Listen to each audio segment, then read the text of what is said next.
T-Boz Watkins, better known to hip-hop fans as T-Boz of TLC, has been living with his secret for the last 3 years. As Michelle Miller reports, T-On has been on a long journey trying to beat the medical odds and get back on stage.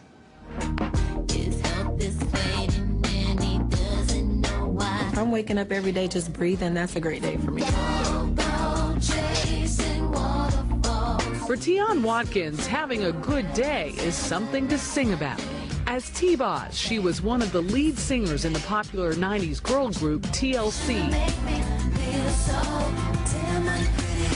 Their songs spoke of empowerment and strength, something T-On was no stranger to.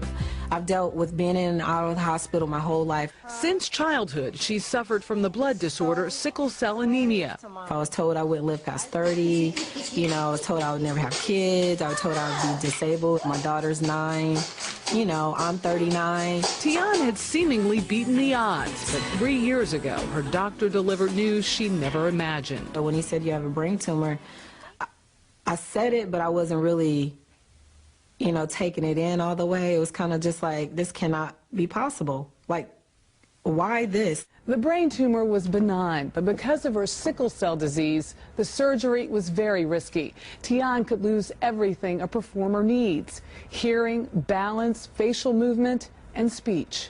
Like, can I just go have surgery? They were like, no, I'm sorry, sickle cell is a factor. That's your reality, and you can die. They would say, just gamma knife your head, and for those who don't know what gamma knife is, that's radiation. They want to put 4 screws in your head and zap your brain. But T-On had doubts and wanted to explore the surgery option. I'm still going for old school surgery, and I want to find that person who's going to have faith in saving my hearing, and even trying to just save me, save my face, save my balance. Try, just try. Tell me that you're going to try to save my life. See here. Enter Dr. Keith Black, one of the country's best neurosurgeons. The tumor was about the size of a strawberry. The real complicating factor with this tumor is preserving the nerves. We have to tease the tumor away from those nerves as well as the brainstem. Preserve both the hearing nerve and the facial nerve so that we leave those nerves intact and we don't have her come out of surgery with any facial weakness or hearing loss, or even worse, stroke or coma, which can happen. Dr. Black from Cedars-Sinai Medical Center was optimistic he could successfully remove the tumor. I have a daughter I have to raise, and I need to be here for her. You know what I mean?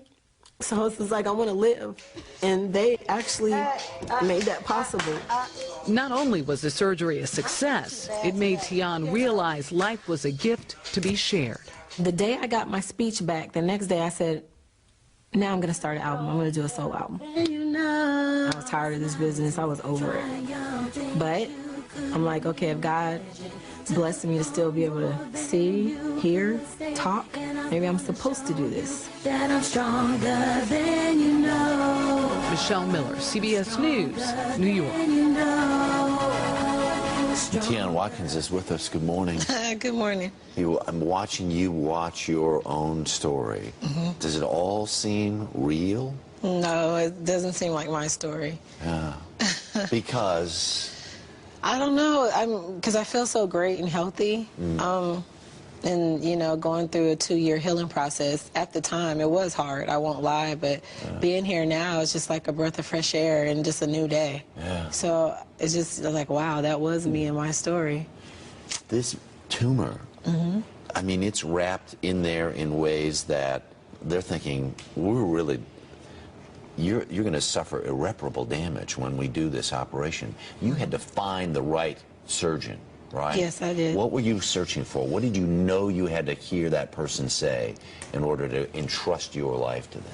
Well, being that I've been in and out of the hospital with sickle cell my whole life, I am a person that doesn't take no easily.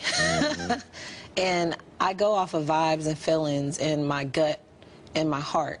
And just looking into people's eyes, and I was like, they didn't want to save me. They were just kind of looking at me as a dollar sign. Oh, just radiate and get it over with, and it doesn't get rid of the tumor. It's still there. Yeah. But 5 to 20 years down the line, you'll still end up possibly dead or with the same issues. Yeah. So I needed that person to say, Tion, I will try everything in my willpower to save your life. Just try. Yeah. No one wanted to try. I talked to this guy, Rick Friedman, on the phone from the House Hair Clinic, and he told me, Tion, I just knew getting off the phone. I looked everybody else in the face. I only talked to him. And I was like, I'm packing up my bags and I'm coming to see you.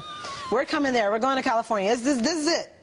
And it was the right decision. Yes, it was the right. My gut said yes. I go by guts. And how interesting then to come through all of this, being tired of that business you had been in, and saying, I got a song to sing. Yes. I got a song I've got to sing. What was that all about? I wanted, honestly, to stop singing. I'm not going to lie. After Left Eye passed away and I went through a terrible divorce and then hit with a brain tumor, I was just overwhelmed. I was tired. But being in the position I was in and to come back, so, like, you know, against all odds, once again, I'm like, okay, I'm supposed to still do this. So my brother is also a producer, KO, and he was just like, Tion, you were born to do this. And everybody was saying the same thing, and I was like, maybe they're right. So we started this song called Stronger Than You Know, and it's about overcoming obstacles and letting people know, you know, it's going to take more than just this to drop me. There you go. We're so glad to see you. Thank you. Thanks for stopping by. Thank you. I appreciate it. All right.